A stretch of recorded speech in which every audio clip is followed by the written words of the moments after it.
বোন আমেরিকা থেকে জানতে চেয়েছেন যে তার ছেলেকে যে শিক্ষকের কাছে পড়ান সে বলেছে শেষ রাতে আল্লাহ তাআলার কাছে চাইলে আল্লাহ পাক দোয়া কবুল করেন, কিন্তু আল্লাহ পাক যে শেষ রাতে প্রথম আকাশে নেমে আসেন সেটা নাকি ভুল। নাউযুবিল্লাহ মিন যালিক। নাসারুল্লাহ সালামাত আল আফিয়া। বদাকিদা থেকে, গুমরাহি থেকে আল্লাহ আমাদের হেফাজত করুন। তিনি আরও বলেন, আল্লাহ তাআলার কি দরকার সপ্তম আকাশ থেকে নেমে এসে বান্দার দোয়া শোনার ও কবুল করার? আল্লাহ এরকমের পথভ্রষ্ট গুমরাহ থেকে, আর বহু এরকম পথভ্রষ্ট গুমরাহ হয়েছে, তাদের অনিষ্ট থেকে মুসলিম জাতিকে রক্ষা করেন। আল্লাহ চাইলে তো সপ্তম আকাশ থেকেই দোয়া কবুল করতে পারেন। এ ধরনের কথা বলা বা আকীদা রাখা কি ঠিক? মোটেই ঠিক নয়, গুমরাহি। আপনার কাছে সঠিক উত্তর জানতে চাই। এই শিক্ষক আমেরিকায় বাচ্চাদের মাদ্রাসায় পড়ান, বেদাতীদের মাদ্রাসা, আশআরি মাতুরিদি পথভ্রষ্টদের মাদ্রাসা। তিনি একজন ইজিপশিয়ান এবং আজহার বিশ্ববিদ্যালয় থেকে পড়াশোনা করেছেন। এই জন্য তো আমি আজহারিদের সম্পর্কে বলেছি যে তারা অধিকাংশই হচ্ছে আশআরি মাতুরিদি ভ্রান্ত আকীদার। ইল্লা মাশাআল্লাহ যাদের ব্যাকগ্রাউন্ড হয়তো কোরআন সুন্নাহর অনুসরণ, সালাফি আকীদা মানহাজের, আর তারা সেখানে ডিগ্রি নেওয়ার জন্য শুধু লেখাপড়া করতে গেছেন, তাদের বিষয়টি ভিন্ন। আর এমন শিক্ষকের কাছে বাচ্চাদের পড়ানো যাবে কি? মোটেও যাবে না। সে তো আল্লাহর মডেল, নিজে পথভ্রষ্ট, অন্যদেরকে পথভ্রষ্ট করে। তো যেই ব্যক্তি পথভ্রষ্ট তার কাছে পড়াশোনার জন্য কচি কাচাদের দেবেন, তাহলে সে পথভ্রষ্ট করবে আপনার ছেলেদেরকে। আল্লাহ হেফাজত করুন। সহিহ বুখারীতে দুই জায়গায় হাদিসটি রয়েছে, 1077 এবং 6940। সহিহ মুসলিমে 1261। নবী সাল্লাল্লাহু আলাইহি ওয়াসাল্লাম বলছেন যে ইয়ানজিলু রাব্বুনা তাবারাকা ওয়া তাআলা কুল্লা লাইলাতিন ইলা সামাঈদ দুনিয়া হিনা ইয়াবকা সুলুসুল লাইলিল আখির।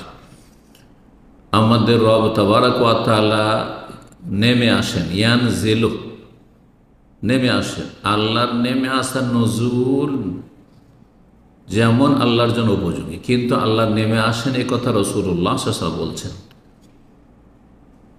কখন নেমে আসেন? হিনা ইয়াবকা সুলুসুল লাইলিল আখির ইলা সামাঈদ দুনিয়া, নিকটবর্তী আকাশ পর্যন্ত। প্রথম আকাশে, যেটি আমাদের নিকটবর্তী আকাশ মানে প্রথম আকাশে নেমে আসেন যখন রাতের শেষ তৃতীয় অংশ অবশিষ্ট থাকে। এ হচ্ছে রাসূলুল্লাহ সাল্লাল্লাহু আলাইহি ওয়াসাল্লামের হাদিসের প্রথম অংশ। আল্লাহ নেমে আসেন এ কথা রাসূলুল্লাহ সাল্লাল্লাহু আলাইহি ওয়াসাল্লাম বলছেন। সুতরাং এটি হচ্ছে ওহী, আর ওহীতে কোনো ভুল নেই। এবং ওহী মানা ফরজ, যেমন কোরআনে কারীম মানা ফরজ, তেমনি রাসূলুল্লাহ সাল্লাল্লাহু আলাইহি ওয়াসাল্লামের হাদিস হচ্ছে ওহী, সেটাও মানা ফরজ। শুধু কোরআনের কথা কেউ নেবে আর হাদিস নেবে না, সে পথভ্রষ্ট, সে পথভ্রষ্ট। কোরআন এবং হাদিস আকীদা আমলের ক্ষেত্রে সমান মর্যাদা রাখে, কারণ দুটো হচ্ছে শরিয়ার উৎস, ওহী। যদি কেউ বলে যে আল্লাহর কি দরকার প্রথম আকাশে নেমে আসার, তার মানে সে রাসূলুল্লাহ সাল্লাল্লাহু আলাইহি ওয়াসাল্লামের ওপর আপত্তি করছে যে ইয়া রাসূলুল্লাহ, আপনি কি বলছেন? আল্লাহর কি দরকার প্রথম আকাশে নেমে আসার? আপনি এরকম কথা বলছেন। সেই ব্যক্তি কোথাকার সে চিন্তা করুন, তার অবস্থান কোথায়? সে রাসূলুল্লাহ সাল্লাল্লাহু আলাইহি ওয়াসাল্লামের সে উম্মত, অনুসারী, নাকি অন্য কোনো দলের অন্তর্ভুক্ত? সে চিন্তা করুন আপনি।